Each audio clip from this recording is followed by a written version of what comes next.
إن الحمد لله نستعينه ونستغفره ونعوذ به من شرور أنفسنا ومن سيئات أعمالنا. من يهده الله فلا مضل له ومن يضلل فلا هادي له. أشهد أن لا إله إلا الله وحده لا شريك له وأشهد أن محمدا عبده ورسوله الكريم. اللهم صل وسلم على نبينا المصطفى محمد وعلى آله وأصحابه أجمعين. أما بعد، رب اشرح لي صدري ويسر لي أمري واحلل عقدة من لساني يفقهوا قولي.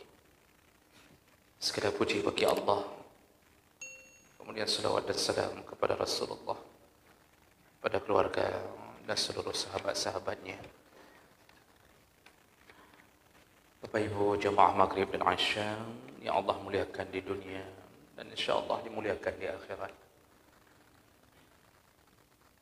Kita sambung pembahasan kita masih seputar tentang fadilah beriman kepada malaikat Allah Subhanahu wa taala. Sudah 2 pertemuan kita membahas tentang ciri-ciri malaikat, jumlahnya, fisiknya. Malam ini kita masuk ke dalam fadilah. Apa keutamaan kita beriman atau percaya tentang adanya malaikat Allah Subhanahu wa taala. Dan tentu yang dimaksud dengan beriman kepada malaikat Allah, ada unsur-unsur yang disebut beriman kepada malaikat, yaitu beriman tentang adanya malaikat, atau beriman tentang nama-nama malaikat yang telah Allah cantumkan dalam Al-Quran. Percaya penuh, walaupun yang Allah cantumkan 10 nama, namun di luar itu banyak yang kita tidak bisa menjangkau dan tidak mengetahuinya. Namun kita wajib mengimani kebenaran nama-nama itu. Kemudian unsur yang disebut beriman pada malaikat adalah percaya terhadap sifat-sifat yang Allah tanamkan pada malaikat, juga percaya terhadap amalan-amalan dan tugas-tugas para malaikat. Itu yang dimaksud dengan beriman pada malaikat. Nah, apa gunanya kita beriman pada malaikat? Yang pertama, setelah kita mengumpulkan beberapa dalil dari Al-Quran dan hadis Nabi, maka kita dapatkan bahawa fadilah pertama beriman pada malaikat adalah menambah keyakinan, keimanan tentang keagungan Allah atau kekuasaannya. Bapak Ibu yang Allah muliakan, beriman pada malaikat bermakna beriman pada kekuasaan Allah. Dan ini menjadi poin yang paling penting dalam hati kita. Kita sudah pernah mengabarkan bahawa ketika Allah menciptakan makhluknya yang bernama malaikat, itu bukan bermakna bahawa Allah membutuhkan malaikat. Tidak. Tapi Allah ingin menunjukkan kekuasaannya kepada makhluk. Bahawa Allah mampu menciptakan makhluk yang paling kecil. Dan bahkan Allah mampu menciptakan makhluk yang paling besar. Dan itu bahagian daripada kekuasaannya. Ada orang mempertanyakan apa manfaat diciptakan nyamuk. Maka Allah Subhanahu wa taala menyebutkan, innallaha la yastahi ay yadhraba bihi masalan ma ba'udah. Allah tidak malu untuk menciptakan seekor nyamuk. Artinya ciptaan Allah yang paling kecil pun banyak yang tidak bisa diketahui manfaatnya oleh manusia. Bayangkan seandainya dunia tidak ada bakteri yang bisa membusukkan apa yang telah kita buang. Apa jadinya bumi ini? Ribuan tahun dipenuhi sampah yang tidak pernah membusuk.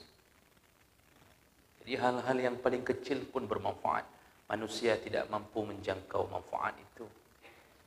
Maka Allah selain mampu menciptakan nyamuk yang paling kecil, yang penuh dengan keajaiban, bahkan seekor nyamuk setelah dia lakukan penelitian, dia hanya menggigit atau mengisap darah yang sesuai dengan tubuhnya. Jadi tidak semua nyamuk mengisap darah semua orang. Jadi nyamuk bisa mendeteksi darah ini cocok dengan tubuhnya, baru digigit dan diisap. Makanya ada orang yang tidur berdua, satu dipenuhi dengan nyamuk, yang satu tidak digigit sama sekali. Kenapa? Yang satu tidak cocok dengan keinginan nyamuk, yang satu cocok dengan keinginan nyamuk. Biasanya yang tidak solat subuh yang gigit, itu cocok dengan keinginan nyamuk. Begitu keajaiban selain daripada keagungan-keagungan yang lain. Maka dengan beriman kepada malaikat berarti beriman kepada kekuasaan, keagungan Allah Subhanahu wa taala. Allah menyebutkan dalam surat Fatir ayat 1, kata Allah, alhamdulillahi fatiris samawati wal ard, ja'ilil malaikata rusulan uli ajnihatin masna wa sulasa wa ruba'. Segala puji bagi Allah. Jadi Allah memuji dirinya sendiri. Segala puji bagi Allah yang telah menciptakan langit dan bumi dan juga telah menciptakan malaikat sebagai utusan yang mempunyai 1 sayap, 2 sayap, 3 sayap, bahkan lebih. Ini bahagian daripada kekuasaannya. Allah menyandarkan kemuliaannya pada kemuliaan malaikat, dan itu menunjukkan kemuliaan Allah. Dalam surah Al-Baqarah 98 Allah mengatakan, man kana aduwwan lillah wa malaikatihi wa rusulihi wa jibril wa mikala fa innallaha aduwwul lil kafirin. Kata Allah, barang siapa yang menjadi musuh Allah, maka sekaligus menjadi musuh malaikat-malaikatnya, menjadi musuh Jibril, menjadi musuh Mikail, jadi musuh rasul-rasulnya. Jadi Allah idhafahkan, Allah kaitkan kemuliaannya dengan kemuliaan malaikat. Jadi yang menjadi musuh Allah berarti juga ikut menjadi musuhnya para malaikat. Ini menunjukkan kemuliaan Allah di atas kemuliaan malaikat. Dalam ayat yang lain Allah juga mengaitkan dirinya dengan malaikat dengan mengatakan, amanar rasul bima unzila ilaihi min rabbihi wal mu'minun kullun amana billah wa malaikatihi wa kutubihi wa rusulih, dan seterusnya. Apa Allah katakan? Semua rasul beriman kepada apa yang diturunkan oleh Allah Subhanahu wa taala.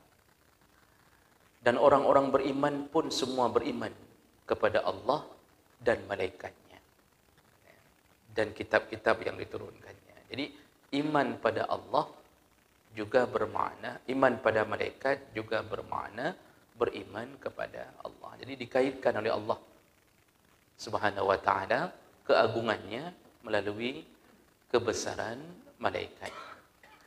Nah, kemudian Allah juga dalam ayat 18 dari surat Ali Imran, Allah menggandengkan persaksian Allah dengan persaksian malaikat. Allah Subhanahu wa taala mengatakan, syahidallahu annahu la ilaha illa huwa wal malaikatu wa ulul ilmi qa'iman bil qist la ilaha illa huwal azizul hakim. Apa kata Allah? Allah menyatakan bahwasanya tidak ada Tuhan yang berhak disembah kecuali Dia atau melainkan Allah Subhanahu wa taala. Allah lah yang menegakkan keadilan, dan orang-orang berilmu wa ulul ilmi dan malaikatnya semuanya mengakui itu, menyatakan itu. Jadi persaksian malaikat juga digandengkan dengan persaksian Allah. Allah mempersaksikan bahwa dirinya lah yang berhak disembah. Malaikat pun kata Allah begitu. Jadi semuanya ada hubung kait antara kekuasaan Allah melalui sifat-sifat malaikat. Kadang-kadang Allah menyifatkan malaikat dengan kalimat yang langsung disebut hambanya yang mulia. Dalam surah Al-Anbiya ayat 26 Allah mengatakan wa qalu ittakhazar rahman walada. Mereka iaitu orang-orang kafir mengatakan bahwa Allah telah mengambil anak. Allah mempunyai anak. Subhanahu, kata Allah, maha suci Allah dari perkataan itu.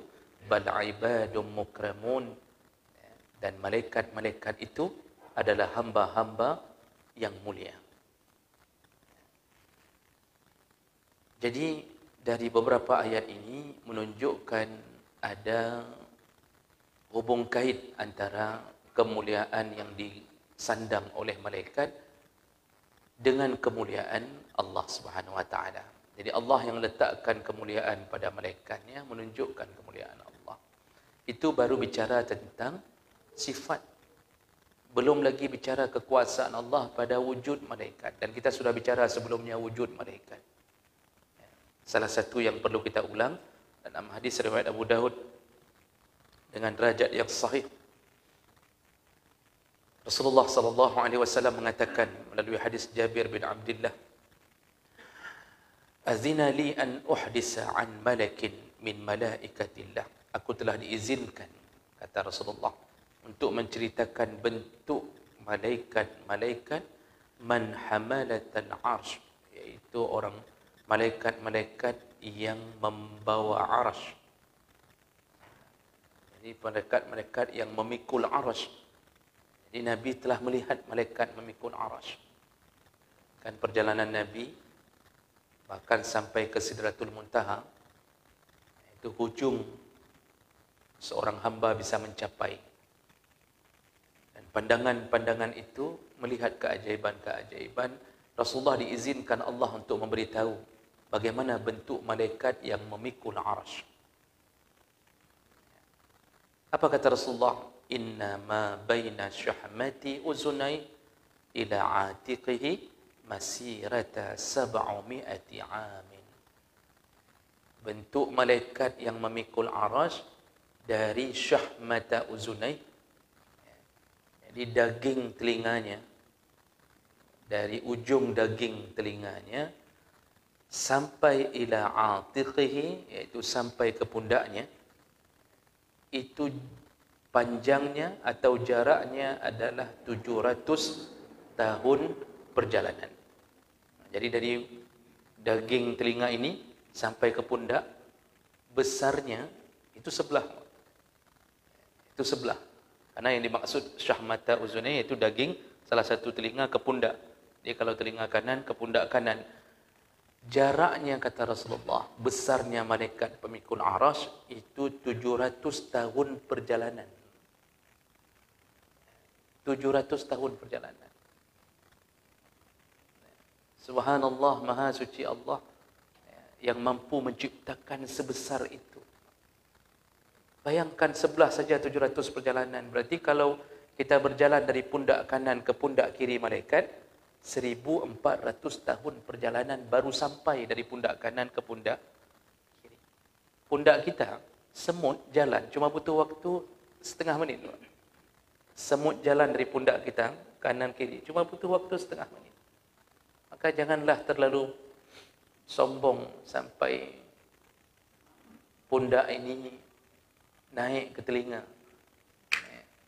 Hanya gara-gara mendapatkan jabatan yang diberi cuma 2 periode. Maka bahasa kita kadang-kadang kadiik gelinyung. Ini pundak kita terlalu kecil dibandingkan kekuasaan yang diberikan kepada makhluk yang bernama malaikat.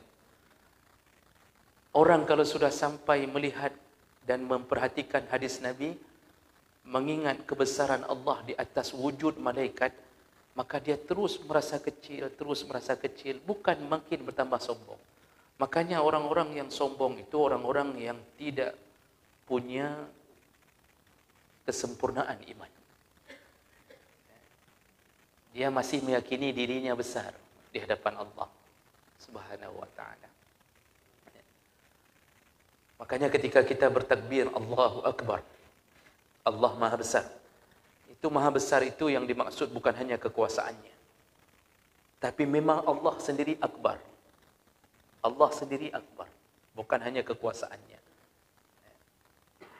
Makanya gunung, perwakilan pasak di bumi, tidak mampu menanggung zat Allah.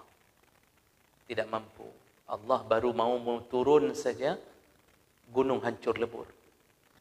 Itu makhluk terkuat di muka bumi, sebagai pasak bumi tidak mampu menanggung zat Allah. Malaikat masih mampu ditanggung oleh gunung. Tidak sampai hancur gunung.